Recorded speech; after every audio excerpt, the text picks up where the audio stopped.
21वीं सदी के शुरुआत में आर्टिफिशियल इंटेलिजेंस का कमाल देखने को मिला। छोटे बड़े सभी बिजनेस एआई की ताकत से भविष्य को बदलते हुए देख रहे थे।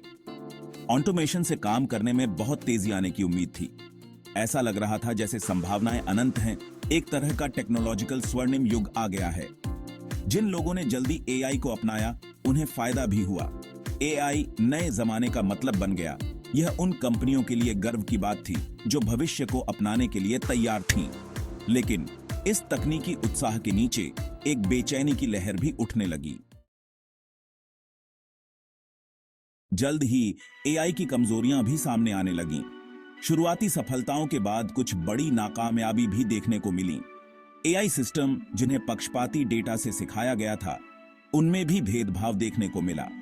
चेहरे पहचानने वाले सॉफ्टवेयर को सांवले रंग वालों को पहचानने में दिक्कत होने लगी।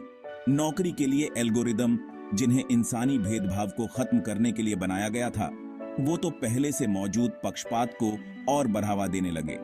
ये घटनाएं जिन्हें पहले छोटी मोटी गलतियां समझा जाता था, उन्होंने एक बड़ी समस्या को उजागर किया। जिन एल्गोरिदम को काम को आसान बनाने और फैसले लेने की क्षमता को बढ़ावा देने के लिए बनाया गया था, असल में वो ही सामाजिक असमानता को बढ़ावा दे रहे थे।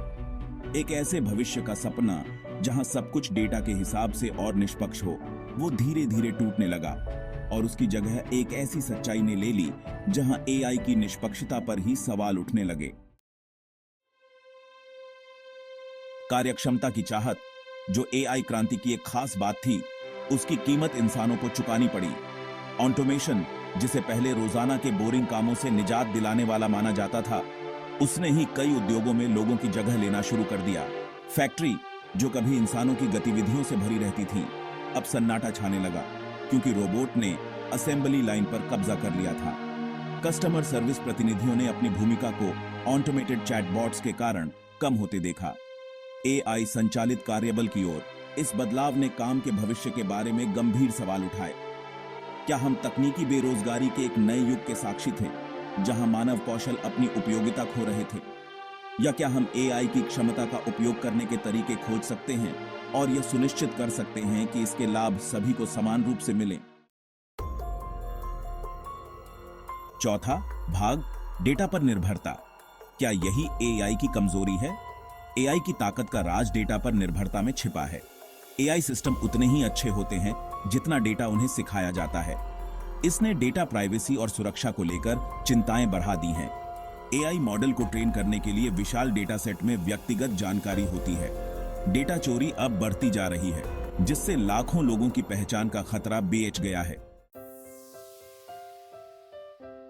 पांचवां भाग, एआई पर नए सिरे से सोच, नैतिक प्रयोग की जरूरत। जैसे जैसे एआई की कमियां और अनपेक्षित परिणाम सामने आते गए, वैसे वैसे ज्यादा से ज्यादा लोग एक सावधान और नैतिक दृष्टिकोण की मांग करने लगे। टेक्नोलॉजिस्ट, नैतिकतावादी और नीति निर्माता इस ताकतवर नई तकनीक के प्रभावों से जूझने लगे। ये बात सामने आई कि एआई सिर्फ एक साधन नहीं है, बल्कि यह अपने निर्माताओं के मूल्यों और पक्षपात को भी दर्शाता है। इस बात ने एआई के विकास और इस्तेमाल में ज्यादा पारदर्शिता की मांग को जन्म दिया। शोधकर्ताओं ने एआई मॉडल को ट्रेन करने के लिए इस्तेमाल किए जाने वाले एल्गोरिदम और डेटा सेट तक पहुंच की मांग की। यह तर्क देते हुए कि ऐसी पारदर्शिता के बिना संभावित पक्षपात की पहचान करना और उसे कम करना असंभव होगा।